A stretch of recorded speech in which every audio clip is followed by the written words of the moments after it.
Level 1, the factory worker. You're 22 years old. You just got hired at Lockheed Martin. Assembly line, building missile components. Starting pay, $18 an hour. That's $37,000 a year. Better than anything else in your town. Your town is struggling. The steel mill closed, the auto plant shut down, but defense contractors are hiring. Always hiring. Because America is always at war. Your job is repetitive. You install guidance systems into Hellfire missiles. The same motion. 8 hours a day, 5 days a week. You build 40 missiles per shift. Each missile costs $150,000. You make $144 per day. The missile you build today will kill someone in Yemen or Syria or Somalia. You don't think about that. You think about your paycheck, your rent, your student loans. The abstract death is easier to ignore than concrete poverty. Your supervisor is proud, says you're supporting the troops, defending freedom, protecting America. You repeat these phrases. They make it easier. You're not building weapons. You're building security.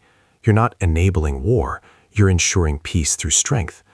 The cognitive dissonance is required. Without it, you couldn't show up, couldn't install another guidance chip, couldn't contribute to the machine.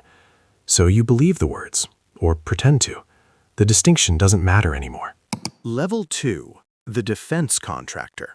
You're 35. You left Lockheed Martin 5 years ago, started your own company, a subcontractor. You manufacture drone components, specifically surveillance cameras for Reaper drones. The Pentagon is your only customer. You have a $50 million contract, 5-year deal, renewable. You employ 200 people. You're a job creator, a success story, the American dream wrapped in missile casings. Your cameras are state-of-the-art, 4K resolution, infrared capability, facial recognition software. They can identify a target from 20,000 feet. Your technology helps pilots decide who lives and dies. A wedding party or a terrorist meeting, your camera provides the image. Someone else makes the call. That separation is crucial. You just build tools. What they're used for isn't your responsibility. That's what you tell yourself. That's what you tell investors. That's what you tell your kids when they ask what daddy does. The profit margins are incredible. 40% markup on government contracts. Cost plus pricing. The more you spend, the more you make. Efficiency is discouraged. Delays are profitable.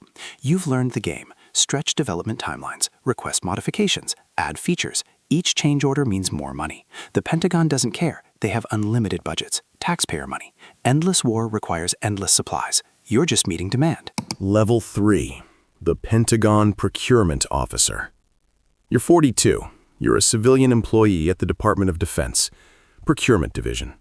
Your job is awarding contracts, deciding which companies get billion-dollar deals. You make $120,000 a year, government salary. But you have power, real power. Companies wine and dine you, invite you to conferences in Hawaii, offer consulting opportunities after you retire. Everyone wants your approval. You're reviewing a contract proposal, new fighter jet program. Estimated cost, $80 billion. The proposal comes from Northrop Grumman. You know it's overpriced. The timeline is unrealistic.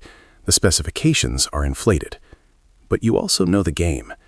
This isn't about building the best plane. It's about jobs, congressional districts, political support. The factory will be in Ohio. That's a swing state. 5,000 jobs. The senator from Ohio is on the Armed Services Committee. He'll approve the defense budget if this contract goes through.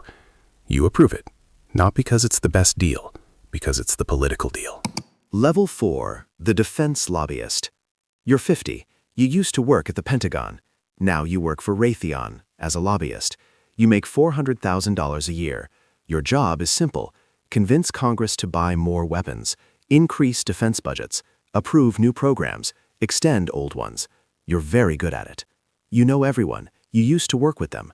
Former colleagues in the Pentagon, former bosses now in Congress. The revolving door spins fast in defense. Government to industry, industry to government, back and forth. You've walked through it 3 times. Each time your salary doubled. You're not corrupt. You're experienced. You're not influencing policy. You're providing expertise.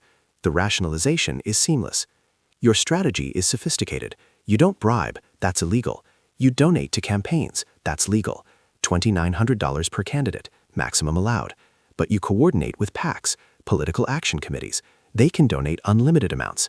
Your company's PAC contributes $5 million per election cycle, spread across 200 candidates, mostly Armed Services Committee members, mostly Appropriations Committee members, the people who decide defense spending.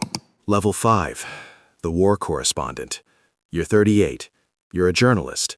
You cover conflicts. Iraq, Afghanistan, Syria, Ukraine. You've been deployed to war zones for 10 years. You've won awards. You tell important stories. You expose truths. But you're also part of the economy. The war economy needs narratives, justifications, public support. You provide that, sometimes intentionally, sometimes not. Your editors want certain stories, heroic soldiers, evil enemies, clear good versus evil. Nuance doesn't sell, complexity loses viewers, so you simplify. You embed with American troops. You see their perspective, their courage, their sacrifice. That's real, but you don't see the other side. The civilians killed by airstrikes, the families destroyed by invasions, the long-term consequences of intervention. Those stories are harder to tell, harder to access, harder to sell. You've become desensitized. Your first deployment haunted you, the violence, the death, the waste.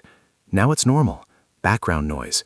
You need bigger stories, more dramatic footage, more intense battles. The escalation serves you professionally. Peace would end your career. You don't want war, but you need it. That contradiction weighs on you, late at night, when you're honest with yourself. Then morning comes, and you file another story, and the machine keeps running. Level 6, the arms dealer. You're 55. You're not American. You're international. You broker deals between governments, between manufacturers and buyers. Legal deals, mostly. You operate in the gray areas, countries that can't buy directly from the U.S. You facilitate, for a commission, 10% of contract value. You've made $200 million in 20 years. Your current deal, selling American weapons to Saudi Arabia. They're fighting in Yemen, bombing civilians, creating famine. The U.S. won't sell directly anymore, too controversial, but you can help. You route the weapons through the UAE, then to Saudi Arabia. The paperwork says UAE, the destination is Saudi. Everyone knows, nobody cares. The weapons flow, the money flows, the war continues. You meet with Saudi officials in Geneva, 5-star hotels, private meetings. They want precision-guided missiles, fighter jet parts, surveillance drones. You connect them with American manufacturers. Everyone profits. The Saudis get weapons, the manufacturers get sales. You get your commission. The Yemeni civilians get bombed. That last part isn't your concern. You're a businessman, not a humanitarian. Markets don't have morals. Level 7, the economist. You're 45. You work for a major investment bank. Your specialty is defense economics. You analyze trends, predict markets, advise investors, and you've noticed something. War is profitable, extremely profitable. Not for everyone, for the right people, the ones who invest correctly. You advise hedge funds, pension funds. They invest in defense portfolios. Millions of Americans unknowingly profit from war. Their retirement accounts, their 401ks, built on weapon sales, built on conflict. You've normalized it, called it strategic investment, diversified portfolio, risk management. The language obscures the reality. You're betting on death, profiting from suffering. But the numbers are clean. The returns are good. The conscience is quiet.